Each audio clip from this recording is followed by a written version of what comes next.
Hello hi welcome नमस्ते, मेरा नाम ऋतिक और आज हम फिर से बात करने वाले हैं एक और इंटरेस्टिंग कंसेप्ट के बारे में। तो ये वीडियो सेमेस्टर 5 के उन बच्चों के लिए मोस्ट इंपोर्टेंट होने वाली है जिनके पास सब्जेक्ट है इंटरमीडिएट माइक्रो इकोनॉमिक्स सेकंड। तो चलिए शुरू करते हैं आज की वीडियो। और इस कंप्लीट सीरीज के नोट्स ऑलरेडी प्रिपेयर हो चुके हैं। जिन बच्चों को नोट्स परचेज करने हैं वो इस नंबर पे जाए 9667836336 यहाँ पे जाके व्हाट्सएप करके नोट्स ले सकते हैं।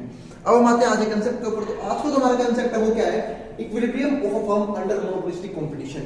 यानी कि हमने जहां पे बात करी थी मोनोपोलिस्टिक कंपटीशन के बारे में, उसका रिडक्शन हो चुका है।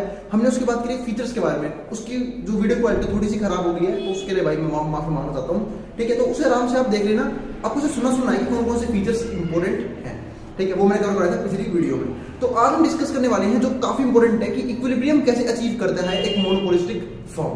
यानी कि कब वो पॉइंट आएगा जहां पे वो मैक्सिमम प्रॉफिट जनरेट करेगा, ठीक है? ना तो वहां पे डिमांड ज्यादा होगी ना सप्लाई ज्यादा होगी, तो उसको हम क्या बोलते हैं यहाँ पे? इक्विलिब्रियम की सिचुएशन। तो चलो आज हम वो डिस्कस करने आए हैं। तो अभी क्या है हमारे पास यहाँ पे? Equilibrium of firm under monopolistic competition. तो देखो अब यहाँ पे दो तरह के इक्विलिब्रियम आएंगे। एक तो आएगा शॉर्ट रन इक्विलिब्रियम, एक क्या आएगा? Long run equilibrium. अब बात है शॉर्ट रन और लॉन्ग रन में फर्क क्या होता है? ये दोनों अलग अलग टाइम फ्रेम्स होते हैं, यानी कि टाइम पीरियड्स होते हैं। शॉर्ट रन का मतलब होता है कि अब जब कम टाइम में देखो कि जो मोनोपोलिस्टिक फर्म्स है या फिर जो मोनोपोलिस्टिक इंडस्ट्रीज हैं उसमें प्रॉफिट कैसे जनरेट किया जा रहा है, और लॉन्ग रन में कैसा प्रॉफिट जनरेट किया जाएगा। दोनों अलग अलग टाइप्स होते हैं, उनको हम डिस्कस करेंगे आज की वीडियो के अंदर, दोनों टाइम फ्रेम को। और अगर मैं प्रोडक्शन फंक्शन के हिसाब से टाइम फ्रेम बताऊं तो ध्यान रखना है यहाँ पे हम प्रोडक्शन फंक्शन के अंदर दो चीजें मान के चलते हैं। अगर मान लो शॉर्ट रन प्रोडक्शन फंक्शन की बात करूं तो एक तो हो गया हमारा कैपिटल, एक हमारा क्या हो गया? लेबर। अगर मैं शॉर्ट रन में बात करूं तो शॉर्ट रन में जो कैपिटल है वो तो क्या होती है? हमारी फिक्स। हम लेबर को चेंज करके, ठीक है, मैंने ऊपर बार लगा दिया है, ये फिक्स का सिंबल है, ठीक है? लेबर को चेंज करके आउटपुट को इंक्रीज या डिक्रीज करने की कोशिश करते हैं, इसको हम क्या बोलते हैं? Short run production function. यानी कि अगर मान लो मुझे शॉर्ट रन के अंदर प्रोडक्शन को इंक्रीज करना है तो मैं लेबर को इंक्रीज कर दूंगा, और अगर प्रोडक्शन को कम करना है तो मैं लेबर को डिक्रीज कर दूंगा। लेकिन अगर मैं बात करूं लॉन्ग रन के अंदर, तो लॉन्ग रन में प्रोडक्शन फंक्शन के हिसाब से चाहे वो हमारी कैपिटल हो चाहे वो हमारा लेबर हो, दोनों हमारे क्या होते हैं? वेरिएबल फैक्टर होते हैं। यानी कि मुझे कैपिटल में भी चेंज करना पड़ेगा और लेबर में भी चेंज करना पड़ेगा अगर मुझे प्रोडक्शन इंक्रीज या डिक्रीज करना है तो लॉन्ग रन के अंदर। तो ये चीज ध्यान रखना। तो अब बात है कि दोनों में इक्विलिब्रियम में क्या फर्क होता है वो डिस्कस करना शुरू करते हैं। तो पहले मैं आपको मोटा मोटा समझा देता हूं। देखो अगर मैं बात करूं शॉर्ट रन इक्विलिब्रियम की, तो यहाँ पे होता क्या है कि शॉर्ट रन में जो है मोनोपोलिस्टिक फर्म में नंबर ऑफ बायर्स बहुत ज्यादा है, सेलर्स भी क्या है? बहुत ज्यादा है। यानी कंपटीशन क्या है? काफी टफ है। इसको हम क्या बोलते हैं? Monopolistic competition. और यहाँ पे वॉर किसकी तरह होती है? फीचर्स को लेके कि भाई कौन सी कंपनी, कौन सी फर्म बेस्ट से बेस्ट फीचर प्रोवाइड कर रही है कम से कम प्राइस लेवल पे, उसको हम क्या बोलते हैं? बेस्ट फर्म बोलते हैं। और इस तरीके से यहाँ पे कंपटीशन चलता है। तो यानी यहाँ पे प्राइस गेम नहीं हो रहा होता, यहाँ पे गेम चल रहा होता है नॉन प्राइस, यानी कि फीचर्स का गेम चल रहा होता है इस इंडस्ट्री के अंदर। तो बात है कि भाई शॉर्ट रन में इक्विलिब्रियम कैसे अचीव होगा? तो देखो शॉर्ट रन में जो है ना, यहाँ पे एबनॉर्मल प्रॉफिट भी जनरेट किया जा सकता है। सपोज करो कोई कंपनी जो है वो एडवर्टाइजमेंट अच्छे तरीके से कर रही है, कुछ यूनिक फीचर्स ले आई, वो भी कम से कम प्राइस लेवल पे, तो सारे के सारे कस्टमर्स जो हैं, यानी कि ज्यादातर कस्टमर जो हैं वो उसकी तरफ अट्रैक्ट हो जाएंगे। तो उस फॉर्म के प्रोडक्ट की डिमांड क्या हो जाएगी? अपने आप इंक्रीज कर जाएगी। इस तरीके से कहीं ना कहीं आउटपुट का लेवल इंक्रीज करता है, उस कंपनी का प्रॉफिट का लेवल इंक्रीज करता है, तो वो एबनॉर्मल प्रॉफिट जनरेट कर रहे होते हैं। यानी कि मैं कह सकता हूं कि मोनोपोलिस्टिक कंपटीशन में भी स्टार्टिंग में सिर्फ मात्र कुछ फर्म्स होती हैं। सपोज करो ABCD सिर्फ 4 ही फर्म्स हैं स्टार्टिंग में मोनोपोलिस्टिक कंपटीशन में जो सारे कस्टमर शेयर को कंप्लीट कर रही हैं। लेकिन हुआ क्या? फिर भाई जो आम लोग बैठे हैं उनकी नजर भी तो पड़ती है कि यार ये एक ऐसी इंडस्ट्री है यहाँ पे जो है वो कम से कम क्या है? सेलर्स हैं और सबके सब अच्छा प्रॉफिट जनरेट कर रहे हैं, तो क्यों ना हम इस इंडस्ट्री के अंदर आए और प्रॉफिट को इंक्रीज करने की कोशिश करें, मतलब अपना प्रॉफिट जनरेट करने की कोशिश करें। तो फर्म्स और फर्म्स एंटर करती हैं। अब आप जानते हो अगर मान लो स्टार्टिंग में 4 ही फर्म्स थी, जब और फर्म्स अंदर एंटर करेंगी तो मार्केट शेयर जो है वो सबका डिक्रीज होना शुरू हो जाएगा। यानी कंपटीशन इंक्रीज होगा, मार्केट शेयर डिक्रीज होगा। और जब भी कंपटीशन इंक्रीज होता है, मार्केट शेयर डिक्रीज होता है, तो प्रॉफिट का शेयर भी क्या होता है? कम हो जाता है। यानी कि प्रॉफिट शेयर जो है वो अब आ जाएगा एबनॉर्मल प्रॉफिट से नॉर्मल प्रॉफिट में। और जैसे जैसे और फर्म्स अंदर एंटर करती रहेंगी तो होगा क्या? वो जो एबनॉर्मल प्रॉफिट नॉर्मल प्रॉफिट में चेंज हुआ है वो नॉर्मल प्रॉफिट लॉस में चेंज हो जाएगा। और जैसे ही लॉस होगा फिर से कंपनी जो है मार्केट से बाहर होनी शुरू हो जाएगी। क्यों? क्योंकि मैंने फीचर में बात करी थी कि जो मोनोपोलिस्टिक कंपटीशन है वहां पे क्या होता है? हमारे पास फ्री एंट्री एंड एग्जिट। तो जो फर्म्स लॉस में है वो सारी मार्केट से बाहर निकलनी शुरू हो जाएगी। फिर से कुछ फर्म्स बचेंगी, वो क्या जनरेट करना शुरू कर देंगी? एबनॉर्मल प्रॉफिट शॉर्ट रन के अंदर। फिर से एबनॉर्मल प्रॉफिट आएगा, फिर नई फर्म्स आएंगी, फिर नॉर्मल प्रॉफिट में चेंज होगा, फिर नॉर्मल लॉस में चेंज होगा, फिर कंपनीज बाहर जाएंगी। और ये चेन लगातार चलती रहती है इस मोनोपोलिस्टिक इंडस्ट्री के अंदर। तो मैं ये बात तो कह सकता हूं कि शॉर्ट रन के अंदर यहाँ पे मोनोपोलिस्टिक फर्म इंडस्ट्री में कोई भी फर्म एबनॉर्मल प्रॉफिट भी जनरेट कर सकती है, नॉर्मल प्रॉफिट भी जनरेट कर सकती है और लॉस भी जनरेट कर सकती है, लेकिन लॉन्ग रन में क्या जनरेट होता है? सिर्फ और सिर्फ नॉर्मल प्रॉफिट। इस चीज का जरूर ध्यान रखें। चलो आगे डिस्कस करते हैं। उससे पहले एक बार याद रखा उदाहरण फिर डिस्कस करता हूँ इससे आगे। चलो हम देखते हैं क्या पढ़ना है हमें। तो equilibrium of firm under monopolistic competition देखते हैं यहाँ पे। तो real world market situations are categorized by a blend of monopoly and यहाँ पे आएगा perfect competition. Perfect competition in different degrees. तो देखो मार्केट में मैंने आपको समझाया था कि ना तो परफेक्ट लेवल पे मोनोपोली देखने को मिलती, यानी कि आपको क्लोज सब्स्टिट्यूट हमेशा अवेलेबल मिलेंगे। दूसरा, ना ही परफेक्ट कंपटीशन होता। परफेक्ट कंपटीशन में क्या था कि सबके सब जो प्रोड्यूसर्स हैं फिर सेलर्स हैं वो सबके सब क्या कर रहे हैं? आइडेंटिकल प्रोडक्ट सेल कर रहे हैं, यानी बिल्कुल एक जैसे। ऐसा पॉसिबल नहीं होता, प्रोडक्ट सिमिलर होते हैं पर कुछ ना कुछ फीचर्स में आपको डिफरेंस जरूर देखने को मिलेगा, यानी कुछ बेनिफिट्स हो सकते हैं और कुछ हमारे क्या सकते हैं? डिसएडवांटेजेस कुछ प्रोडक्ट को। अब देखो डिफरेंट डिग्रीज के हमारे पास ये मोनोपोली और परफेक्ट कंपटीशन देखने को मिलती है। Like monopoly in perfect competition is typically categorized by downward sloping AR curve. तो जो हमारा मोनोपोली है उसमें क्या होता है? डाउनवर्ड स्लोपिंग एआर कर्व होता है, कि एवरेज रेवेन्यू कर्व, जिसको मैं डिस्कस किया था प्रीवियस वीडियो लास्ट में, MR curve and less below the AR curve. और जो हमारा जो एमआर कर्व है, यानी कि जो हमारा मार्जिनल रेवेन्यू है वो आपको क्या मिलेगा? लेस मिलेगा एआर से। अगर मैं चलो ग्राफ्स की बात भी करूं तो यहाँ पे आपको दिख रहा होगा कि एमआर जो है कि मार्जिनल रेवेन्यू जो है वो एवरेज रेवेन्यू से क्या है? लेस देन है। यहाँ भी वही है, ठीक है, हम लिखते हैं MR is less than AR. यहाँ भी सेम वही, एमआर लेस देन एआर1 एंड एआर2। तो बात देखते हैं इसके बाद क्या होता है हमारे पास यहाँ पे। तो शॉर्ट रन इक्विलिब्रियम। अब शॉर्ट रन इक्विलिब्रियम का मतलब मैंने आपको बता ही चुका हूँ, ठीक है, कि जहां पे शॉर्ट रन टाइम फ्रेम में कैसे इक्विलिब्रियम अचीव किया जाता है, उसकी मात्र और मात्र दो कंडीशन है, दो शर्त है। जो दो शर्त मान लेगा वो यहाँ पे क्या कर लेगा? इक्विलिब्रियम अचीव कर लेगा। पहला क्या है? Conditions of short run equilibrium. तो पहला हमारे पास कंडीशन आई MC बराबर है किसके? एमआर के। MC क्या है? मार्जिनल कॉस्ट और एमआर क्या है? Marginal revenue. तो दोनों जब इक्वल होंगे तब हम क्या बोल सकते हैं यहाँ पे? तो पहली कंडीशन तो ये हो गई। दूसरा, MC जो है वो एमआर से क्या होना ज्यादा होना चाहिए? Beyond the point of their equality. Equality के पॉइंट से क्या पहले उनसे ज्यादा होना चाहिए, यानी पहले क्या होना चाहिए? कॉस्ट ज्यादा होनी चाहिए किससे?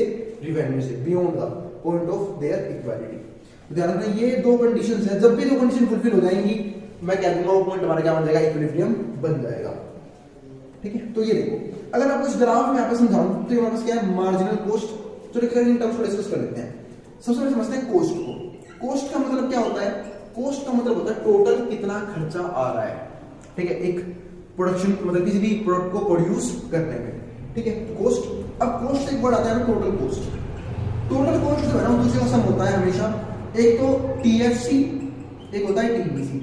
अब बाद में टीएफसी का इसको बोलते हैं टोटल फिक्स कॉस्ट, यानी कि वो कॉस्ट जिसका आना निश्चित ही निश्चित है, उसे कोई रोक नहीं सकता। फॉर एग्जांपल चाहे प्रोडक्ट बनाओ चाहे मत बनाओ, फॉर एग्जांपल मान लो आपने कोई ऑर्गेनाइजेशन स्टार्ट की, आपने कोई लैंड ली, जमीन, ठीक है, आप अभी कुछ प्रोडक्शन नहीं कर रहे पर उसका रेंट जाएगा। आपने मशीनरी लगाई, अभी भी आप कुछ प्रोड्यूस नहीं कर रहे, मशीनरी पे खर्चा आया, ठीक है। तो इस तरीके से जो हम एसेट्स पे खर्चा करते हैं उसको क्या बोलते हैं? टोटल फिक्स कॉस्ट, यानी कि जिनका आना निश्चित है। दूसरा क्या होता है? TVC, total variable cost. ये चीज होता है प्रोडक्शन के लेवल के साथ। अगर आप प्रोडक्शन इंक्रीज कर रहे हो तो आपका वेरिएबल कॉस्ट भी इंक्रीज करेगा, और अगर आप प्रोडक्शन डिक्रीज कर रहे हो तो आपका वेरिएबल कॉस्ट भी डिक्रीज करेगा। सपोज करो मार्केट बनाने वाली कंपनी, उसे जमीन ली, वो रेंट पे करेंगे ही करेंगे जब तक, चाहे वो मार्केट बनाए चाहे ना बनाए। उन्होंने मशीनरी ली, खर्चा आया, चाहे मार्केट बनाए चाहे ना बनाए। अब बात एक मान लो प्लास्टिक एक रॉ मटेरियल है, प्लास्टिक एक क्या है? Variable cost. जितनी मार्केट बनाएंगे उतनी प्लास्टिक की खपत होगी, और जितनी कम मार्केट बनाएंगे उतनी कम प्लास्टिक की खपत होगी यहाँ पे। तो ये होता है हमारे पास यहाँ पे।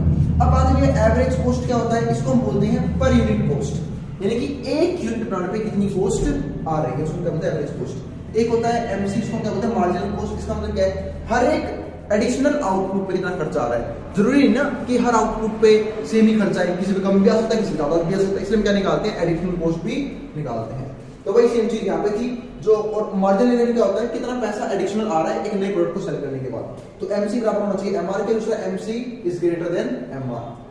तो अगर मैं इस ग्राफ को समझाऊं तो ये सारे पॉइंट आपको क्लियर कर दे कि MC अगर कर दिया ना, इसका गिरा ABC का हमारा ये एवरेज वेरिएबल कॉस्ट, पूरी मतलब क्या? एवरेज रेवेन्यू, पूरी मतलब क्या? MR। अगर आप इस पॉइंट पे देखो, इस पॉइंट पे एवरेज रेवेन्यू जो है काफी ज्यादा है as compare to marginal revenue. यानी कि मैं एक बात यहाँ पे और भी कह सकता हूँ कि एक तो ये ज्यादा है कि और MC हमारे पास ये है, मार्जिनल कॉस्ट काफी नीचे है और जो है हम काफी ऊपर है। इस बात का मतलब ये है कि खर्चा कम से कम आ रहा है, ठीक है, और रिवेन्यू बहुत ज्यादा है। और मैंने क्या बताया था कि जब भी रिवेन्यू और खर्चे में ज्यादा गैप होगा और खासकर पॉजिटिव गैप होगा तो कंपनी उतना ही ज्यादा प्रॉफिट में होती है, इंडस्ट्री उतनी ही फालतू प्रॉफिट में होती है। यानी कि ये वो सिचुएशन है जहां पे कहीं ना कहीं एबनॉर्मल प्रॉफिट जनरेट किया जा रहा है। इससे नीचे क्या हो जाएगा, नॉर्मल प्रॉफिट, फिर क्या हमको नीचे क्या हो जाएगा, लॉस। ये दोनों कर्व सिर्फ इस बात को शो कर रहे हैं, दोनों को याद रखना है यहाँ पे। ठीक है, देखो अमेरिका भी भाई ऊपर बने तो intersection of MC and MR curve, जो इंटरसेक्शन पॉइंट है एमसी यानी कि मार्जिनल कॉस्ट और हमारा एमआर यानी कि marginal revenue curves determine the firm's equilibrium at point R. और ये आर पे क्या बना रहा है, यहाँ पे इक्विलिब्रियम जनरेट कर रहा है। यानी कि यहाँ तक तो कोई दिक्कत नहीं आने वाली है। या ये हो गया एबनॉर्मल प्रॉफिट, यहाँ आ गया एबनॉर्मल प्रॉफिट, इससे नीचे क्या हो जाएगा, लॉस। यानी कि यहाँ पे कंपनी सर्वाइव नहीं कर पाएगी। Depends an equilibrium position in which firm is earning abnormal profit equal to the area of rectangle PEBC. तो देखो पीईबीसी हमारा वो रेक्टेंगल है जहां पे फर्म है ना क्या जनरेट कर रही है, एबनॉर्मल प्रॉफिट जनरेट कर रही है because OP equals to QC is higher than average cost. यानी कि एवरेज कॉस्ट से जो रिवेन्यू है वो काफी ज्यादा है और जितना फालतू रिवेन्यू होगा कॉस्ट से उतना ज्यादा प्रॉफिट जनरेट होगा। क्योंकि रिवेन्यू का मतलब क्या है कि पैसा आप बहुत ज्यादा रहा है और जा बहुत कम रहा है एज अ कॉस्ट, तो इसका हम क्या करते हैं, प्रॉफिट इंक्रीमेंट का तरीका। अब क्या आता है, इक्विलिब्रियम विद एबनॉर्मल प्रॉफिट और losses are possible in short term situations. तो मैंने बताया था ना आपको कि शॉर्ट टर्म सिचुएशन में तीनों चीज हो सकती है, आप एबनॉर्मल प्रॉफिट भी जनरेट कर सकते हो, आप नॉर्मल प्रॉफिट भी जनरेट कर सकते हो और आप लॉस भी जनरेट कर सकते हो इन शॉर्ट टर्म। अब बात करते हैं लॉन्ग रन सिचुएशंस की। और मैंने आपको तरीका बताया था कि कैसे एक फर्म जो है वो एबनॉर्मल प्रॉफिट जनरेट करती है। स्टार्टिंग में क्योंकि कम फर्म्स हैं, फिर फ्री एंट्री एंड एग्जिट होने की वजह से नई फर्म एंटर करती है, वो एबनॉर्मल प्रॉफिट चेंज होता है नॉर्मल प्रॉफिट के अंदर, और फिर जब और फर्म्स अंदर एंटर करेंगी तो बहुत सारी फर्म्स को मार्केट शेयर कम होने की वजह से लॉस भी देना पड़ेगा टफ कॉम्पिटिशन की वजह से, तो फर्म जो है वो मार्केट से बाहर होती चली जाती है। अब क्या आता है लॉन्ग रन इक्विलिब्रियम। अगर आप इस ग्राफ को देखो सॉरी, तो हमारे पास ये एवरेज रेवेन्यू 1, एवरेज रेवेन्यू 2, ये हमारे पास ये एमसी एबीसी। एबीसी होता है एवरेज वेरिएबल कॉस्ट, यानी कि जब आप टोटल वेरिएबल कॉस्ट को डिवाइड कर दोगे किससे, पर यूनिट क्वांटिटी से, तो हमारा क्या आएगा, एवरेज वेरिएबल कॉस्ट। ठीक है, ये आ गया, ये हमारा एमसी में आपको समझा चुका हूं, ये हमारा मार्जिनल रेवेन्यू, ये एवरेज हो गया, ये आ गया। अब देखो अगर मैं पे AR1 की बात करूं तो AR1 में हमारा क्या होता है, वो पॉइंट, ठीक है, जहां पे फर्म जो है वो एबनॉर्मल प्रॉफिट जनरेट कर सकती है, और ये हमारे पास क्या है, AR2। ठीक है, लेकिन हमारा इक्विलिब्रियम पॉइंट ये होता है, क्यों होता है इक्विलिब्रियम पॉइंट, क्योंकि लॉन्ग रन में फर्म्स में टफ कंपटीशन होने की वजह से और मार्केट शेयर कम होने की वजह से, क्योंकि बहुत सारी फर्म्स है मोनोपोलिस्टिक कंपटीशन के अंदर और सबके सब कहीं ना कहीं सिमिलर प्रोडक्ट सेल कर रहे हैं, जिनकी वजह से हर एक प्रोडक्ट की अपनी क्या होती है, वेटेज इंक्रीज करती रहती है, जिसकी वजह से लॉन्ग रन की अगर मैं बात करूं तो यहाँ पे सिर्फ और सिर्फ नॉर्मल प्रॉफिट ही जनरेट किया जाता है। तो यहाँ पे देखो when AR curve becomes tangential to the average cost curve, अगर हमारा यहाँ पे AR कर्व जो है, AR कर्व कौन सा, देखो ये रहा AR कर्व, अगर वो टेंजेंटियल बनाता है यहाँ पे किसके साथ, एवरेज कॉस्ट कर्व के साथ, and a firm earns only normal profit, तो फर्म जो है वो सिर्फ और सिर्फ नॉर्मल प्रॉफिट जनरेट करेगी, एबनॉर्मल प्रॉफिट का सवाल ही नहीं उठता। It is said to be in its long run, इसको क्या बोलते हैं लॉन्ग रन में, लॉन्ग रन इक्विलिब्रियम, यानी कि लॉन्ग रन में सिर्फ और सिर्फ नॉर्मल प्रॉफिट जनरेट होता है मोनोपोलिस्टिक कंपटीशन में। शॉर्ट रन में तीनों चीज हो सकती हैं, नॉर्मल भी, एबनॉर्मल भी और लॉसेस भी। तो उम्मीद है आपको यहाँ तक के सारे कंसेप्ट क्लियर हो गए होंगे। अब मिलेंगे अगली वीडियो में जहां पे हम बात करेंगे इसके नेक्स्ट कंसेप्ट के बारे में। ठीक है, तो अगर वीडियो पसंद आई हो तो वीडियो को लाइक किए बिना मत जाना और चैनल को सब्सक्राइब भी कर देना ऐसी वीडियोस के लिए, और उन बच्चों को शेयर भी कर देना जिन बच्चों का एग्जाम होने वाला हो, ठीक है, सेम सब्जेक्ट का। अब जिसको जो उतार सकता है मटरम बोर्ड के सामने से एग्जाम्स करिए तो ध्यान से पढ़ते रहना, फिर भी कोई डाउट आए क्वेरी है कमेंट कर देना, मैं उस क्वेरी को जल्द से जल्द सोल्व करने की पूरी कोशिश करूंगा। अब इसको जो उतार सकता है मटरम बोर्ड के सामने।